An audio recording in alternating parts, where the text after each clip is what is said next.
తాకట్లో ఉన్న మీ బంగారాన్ని విడిపించి ఆ రోజు ఆన్లైన్ రేటుకి కొంటాం. Sharma gold company. నమస్తే, వెల్కమ్ టు సుమన్ టీవీ. ప్రస్తుతం లైవ్ కాల్లో జాయిన్ అయ్యారు మార్కెట్ అనలిస్ట్ క్రాంతి బత్తిని గారు. సార్తో మాట్లాడదాం. సార్ నమస్కారం. నమస్తే అలీ గారు. క్రాంతి గారు, ఎప్పుడూ చూడని విధంగా అసలు హిస్టరీలోనే ఎప్పుడూ జరగల ఈ బంగారం వెండి ఈ స్థాయిలో ఒడిదుడుకు గురవటం. ఒక్క రోజులోనే 10,000, 20,000 ఈ విధంగా కొలాప్స్ అయిపోతుంది. అంటే ఎందుకు సార్ ఇప్పుడే ఎందుకు ఇట్లా జరిగింది? దీనికి ప్రధానమైన రీజన్ ఏంటి? అలీ గారు, మీరు కరెక్ట్గా చెప్పారు. ఎందుకంటే మనం గోల్డ్ కన్నా చూసినట్లయితే దీన్ని సేఫ్ హెవెన్ అంటారు. సేఫ్ హెవెన్ అంటే దీంట్లో వాలటాలిటీ అనేది చాలా తక్కువగా ఉంటుంది. బట్ లాస్ట్ ఫ్యూ డేస్గా కింద చూసినట్లయితే మనం సిల్వర్లో కానీ గోల్డ్లో కానీ అన్యూజువల్ మూవ్స్ వస్తున్నాయి అన్నమాట. సో దానికి ప్రధాన కారణాలు కనుక మనం చూసినట్లయితే ఫస్ట్ థింగ్ ఏంటంటే మనకి తెలియకుండా ఒక గ్లోబల్ రీసెట్ అనేది జరుగుతుంది. అది గ్లోబల్ రీసెట్ అంటే 1945-50స్లో throughout the world dominance of UK pound అనేది ఉండేది. స్లోగా యూకే పౌండ్ నుంచి వరల్డ్ అంతా they shifted to second world war తర్వాత దే షిఫ్టెడ్ టు డాలర్ అనమాట. డాలర్ యొక్క ప్రామినెన్స్ అనేది లాస్ట్ 40-50 ఇయర్స్లో హ్యూమంగస్గా డాలర్ ప్రామినెన్స్ అనేది పెరిగింది. ఆల్మోస్ట్ ఆల్ 60-70 ఇయర్స్లో. సో ప్రస్తుతం జరుగుతున్న గ్లోబల్ ఇన్సిడెంట్స్ కనుక చూసినట్లయితే, పరిణామాలు కనుక చూసినట్లయితే డీ డాలరైజేషన్ అనేది జరుగుతుంది. త్రూఅవుట్ ద వరల్డ్ ఉన్నటువంటి సెంట్రల్ బ్యాంక్స్ కానీ, ఇన్స్టిట్యూషన్స్ కానీ, ఫ్యామిలీ ఆఫీసెస్ కానీ, హెచ్ఎన్ఐస్ కానీ, ఆల్ ఇన్స్టిట్యూషన్స్ వాళ్ళ యొక్క డాలర్ రిజర్వ్స్ని తగ్గించుకుని డాలర్స్ని they are converting into one is gold, next other కరెన్సీస్లోకి మూవ్ చేస్తున్నారు.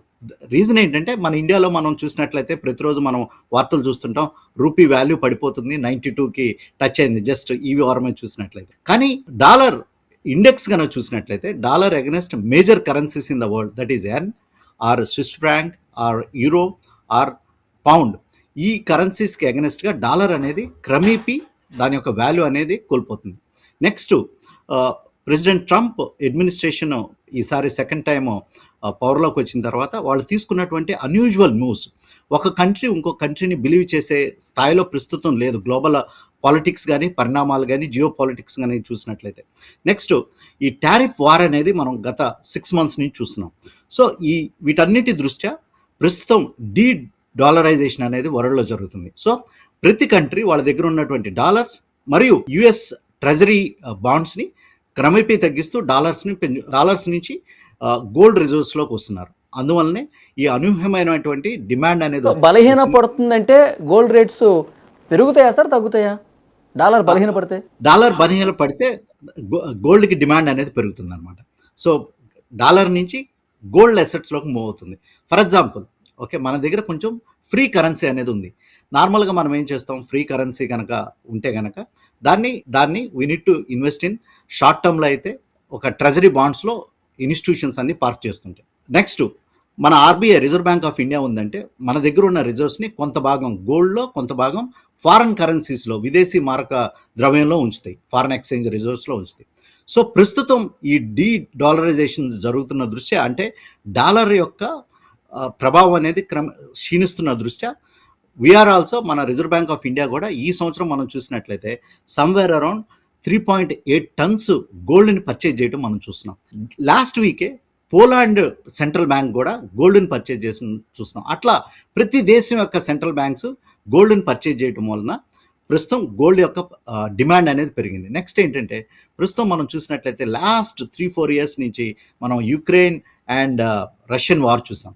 తర్వాత ఇమీడియట్గా మనం మిడిల్ ఈస్ట్లో నెలకొన్నటువంటి టెన్షన్స్ చూసాం. లాస్ట్ వీకే 3-4 days బ్యాకే ప్రెసిడెంట్ ట్రంప్ చేసినటువంటి ఒక ట్వీట్ కానీ, ఒక స్టేట్మెంట్ కానీ, మేము ఇరాన్ని అటాక్ చేయబోతున్నాం అనేటువంటి న్యూస్ రావడంతో ఈ జియో పాలిటిక్స్ అన్సర్టనిటీ అనేది పెరిగిపోతుంది. అందువలన ప్రస్తుతం మనం చూసినట్లయితే ప్రతి ఒక్క ఇన్వెస్టరు వారి యొక్క సేవింగ్స్ని ఎసెట్ అలొకేషన్స్లో గోల్డ్ యొక్క అలొకేషన్ని పెంచుతున్నారు. అందువల్లనే ప్రస్తుతం మనం ఇంత డిమాండ్ రావటం, అంతేకాకుండా లాస్ట్ ఫ్యూ డేస్ కనుక చూసినట్లయితే చాలా స్పెక్యులేటివ్ యాక్టివిటీ అనేది మనం చూస్తున్నాం. అంటే ఒక ఫ్రింజీనెస్ అనేది సిల్వర్ అండ్ గోల్డ్లో ఉంది. సో అందువల్లనే ఇటువంటి ఒడిదుడుకుల్ని ఇంత వాలటాలిటీని మనం ప్రస్తుతం చూడటం జరుగుతుంది. ఓకే. సార్ ఇప్పుడు గోల్డ్ మీద ఇన్వెస్ట్‌మెంట్ చేయాల్సినటువంటి పరిస్థితి ఉందా అంటారా? అంటే కొనాలి అనుకున్న వాళ్ళు కొనొచ్చు అంటారా? లేదంటే ఆగటం బెటర్ అంటారా? అంటే 2 థింగ్స్ ఇక్కడ మనం చూడాలి వలి గారు. ఒకటేంటంటే నేను ఇన్వెస్టర్‌నా? స్పెక్యులేటర్‌నా? అంటే ఈ షార్ట్ టర్మ్‌లో గోల్డ్ పెరుగుతుంది, సిల్వర్ పెరుగుతుంది అని మన మీడియా చూసి లేకపోతే పక్కింటి వాళ్ళు చెప్పి, లేకపోతే అరే ఈ టైంలో మనం సిల్వర్, గోల్డ్ కొనకపోతే ఎటో ధరలు వెళ్ళిపోతాయి. మా చిన్నప్పుడు 5,000 చూసాం, 10,000 చూసాం. ఇప్పుడైతే లక్షల్లోకి వెళ్ళిపోయింది. ఇంక కొనలేమని ఒక ఫోమో అంటారు. అంటే fear of missing out. So అటువంటి ఫోమో ఉంటే గనక ఓకే తొందరపడుతుంటారు. నార్మల్‌గా రిటైల్ ఇన్వెస్టర్స్ యొక్క కన్జ్యూమర్స్ యొక్క బిహేవియర్ ఎట్లుంటుందంటే మనకి ఆకాశంలో కనపడితే కానీ బయలుదేరమనమాట. సో పెరిగిపోయింది, ఇంకా వెళ్ళిపోతుంది, ఇంకా అందదు అన్నప్పుడు మనం లాస్ట్ 3-4 డేస్ కనుక మీరు చూసినట్లయితే గోల్డ్, సిల్వర్ 4 lakhs వచ్చిన తర్వాత ప్రతి ఒక్కళ్ళు నిన్న అయితే మార్కెట్లో ఈవెన్ గోల్డ్ కూడా అమ్మకాలు తగ్గినాయి. నెక్స్ట్ సిల్వర్ అయితే స్టాక్ లేదని చెప్తున్నారు మార్కెట్లో. సిల్వర్ బార్స్ కానీ సిల్వర్ ఐటమ్స్ కొనాలన్నా. సో అటువంటి ఫ్రింజినెస్ వచ్చింది. అందువల్లనే ఇమీడియట్ ఫాల్ అనేది మళ్ళీ ఈరోజు చూసాం అనమాట. మళ్ళీ ఈరోజు మనం కుప్పగూలింది అంటున్నాం, నిన్నేమో ఎగసపడింది అన్నాం. సో ఇటువంటి టైంలో ఇన్వెస్ట్ చేసేవాళ్ళు లాంగ్ టర్మ్లో ఇన్వెస్ట్ చేయాలి అనుకుంటే కనుక definitely these are are safe assets. కానీ ఏంటంటే ప్రస్తుతం గ్లోబల్ రీసెట్ వలన, అన్సర్టనీ వలన దీనికి ఇంత వాలటాలిటీ వచ్చింది. సో కొనాలనుకునే వాళ్ళు, ఇన్వెస్ట్ చేయాలనుకునే వాళ్ళు డెఫినెట్గా ప్రస్తుతం వచ్చినటువంటి డిప్లో ఒక స్టాగర్డ్ మేనర్లో కొనాలి. అంటే స్టాగర్డ్ మేనర్ అంటే ఫర్ ఎగ్జాంపుల్ నేను ఒక 1 lakh rupees ఇన్వెస్ట్ చేయాలనుకుంటే కనుక ఒక 10,000తో, ఒక 15,000తో, ఒక 15%తో స్టార్ట్ చేయొచ్చు. మళ్ళీ డిప్స్ని, మళ్ళీ ఒక మూమెంట్ని కనుక చూసినట్లయితే ఆ రకంగా మనం ఇన్వెస్ట్ చేయొచ్చు. నెక్స్ట్ మనం ఈరోజు సిల్వర్, గోల్డ్ గురించి మాట్లాడుకుంటున్నాం. మీరు ఇంకా బేస్ మెటల్స్ కనుక చూసినట్లయితే కాపర్ లాస్ట్ 1 monthలో 40% కాపర్ పెరగటం మనం చూస్తున్నాం. సో గ్లోబల్ అన్సర్టనిటీ మూలాన ఈ మనీ అనేది ఫిజికల్ అసెట్స్లోకి మూవ్ అవుతుంది ఫ్రమ్ ఫినాన్షియల్ అసెట్స్ అనమాట. కాపర్ కనుక చూసినట్లయితే 16 years తర్వాత కాపర్ ప్రైసెస్ పెరగటం మనం చూస్తున్నాం. నార్మల్గా సిల్వర్ అండ్ గోల్డ్ని కమోడిటీస్ అంటారు. కమోడిటీస్ ఎప్పుడు ఒక సిక్లికల్గా మూవ్ అవుతుంటాయి దాని యొక్క ప్రైస్ మూమెంట్. ప్రస్తుతం చూసినట్లయితే ఇది ఒక లాంగ్ సిక్లికల్ మూమెంట్. ఇటువంటి మూమెంట్ మనం 50 years తర్వాత ఇంత మూమెంట్ మనం చూస్తున్నాం. సార్ ఇప్పుడు ట్రంప్ తీసుకున్న నిర్ణయాలు కావచ్చు, ప్రపంచవ్యాప్తంగా ఉన్నటువంటి ఈ పరిస్థితులు కావచ్చు, దీని మీదే గోల్డ్ రేట్ అనేది బేస్ అయి ఉంది. ఇప్పుడు చరిత్రలో ఎప్పుడూ చూడనటువంటి పతనం చూసినటువంటి నేపథ్యంలో నెక్స్ట్ ఏం జరగబోతున్నది కూడా ఒక అంచనా కడితే, అంటే ఈ పరిణామాలు ఇట్లాగే కొనసాగితే ఇంకా డౌన్ అయ్యే అవకాశం ఉందా? 1,30,000, 1,20,000 ఇట్లా వచ్చే అవకాశం ఉందంటారా? అంటే మనం చూసినట్లయితే గోల్డ్ ప్రైస్ కనుక చూసినట్లయితే లాస్ట్ 1 yearలోనే ఆల్మోస్ట్ 100% పెరిగింది వైటీడీ. సో ఇట్లా 50 years తర్వాత 100% గోల్డ్ పెరగడం మనం చూస్తున్నాం. నార్మల్గా అయితే గోల్డ్ ఒక కాంపౌండెడ్ రిటర్న్ 60-70 years కనుక చూసినట్లయితే 3-4% వాలటాలిటీ ఉంటుందన్నమాట. అందుకే దీన్ని ఫిక్స్డ్ హెవెన్ అంటారు. నార్మల్గా మనది ఎవరైనా పెద్దవాళ్ళు కానీ ఎవరైనా నేను స్టాక్ మార్కెట్లో ఇన్వెస్ట్ చేస్తున్నానంటే నార్మల్గా చెప్తాం, బాబు స్టాక్ మార్కెట్లో చాలా వాలటాలిటీ ఉంటుంది, ఒకరోజు పెరుగుతుంది, ఒకరోజు తగ్గుద్ది, అందువల్ల స్టాక్ మార్కెట్ ఎవరికి సూట్ అవ్వదు, వాలటాలిటీ అనేది ఎక్కువగా ఉంటుందని. వేరే గోల్డ్ కొంటున్నామంటే కొనుబాబు అని చెప్తారు ఎవరైనా సరే. But last 6 months or last 10 days పరిణామాలు, 15 days పరిణామాలు కనుక చూస్తే కనుక స్టాక్ మార్కెట్ కంటే ఎక్కువ వాలటాలిటీని గోల్డ్ అండ్ సిల్వర్లో చూడటం మనం చూస్తున్నాం.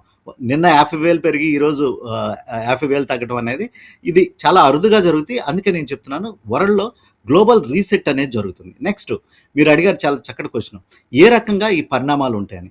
In case global geopolitical worries కనుక పెరిగినట్లయితే, అంటే ఇన్ కేస్ ఏదైనా వార్ దిశగా ప్రపంచం మూవ్ అయినట్లయితే డెఫినెట్గా మళ్ళీ గోల్డ్లో రేటు మళ్ళీ పీక్ రేటుకి వెళ్ళడానికి అవకాశం ఉంది. లేదు కొంచెం ఈ గ్లోబల్ వర్రీస్ కనుక సద్దుమణిగి ట్రంప్ తీసుకున్న నిర్ణయాలతో యుఎస్ ఎకానమీ ప్రస్తుతం ఒక డాలర్ స్ట్రెంగ్థన్ కనుక అయితే కనుక మళ్ళీ గోల్డ్ ప్రైసెస్లో ఒక కన్సాలిడేషన్ రావడానికి అవకాశం ఉంది.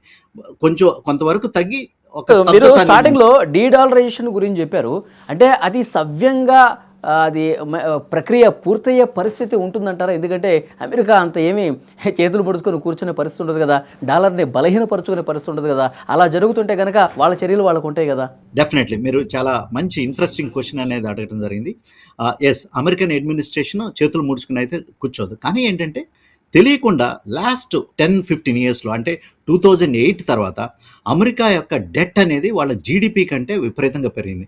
అమెరికా యొక్క జీడిపి $30 ట్రిలియన్ అయితే, అంటే వాళ్ళ యొక్క total gross domestic product, debt వచ్చేసేసి జీడిపి నుంచి విపరీతంగా పెరిగిపోయింది, విచ్ ఈజ్ అన్మేనేజబుల్ పరిస్థితిలో ఉంది. సో అందువల్లనే ఈ డాలర్ డీడాలరైజేషన్ అనేది ప్రస్తుతం జరగడం మనం చూస్తున్నాం.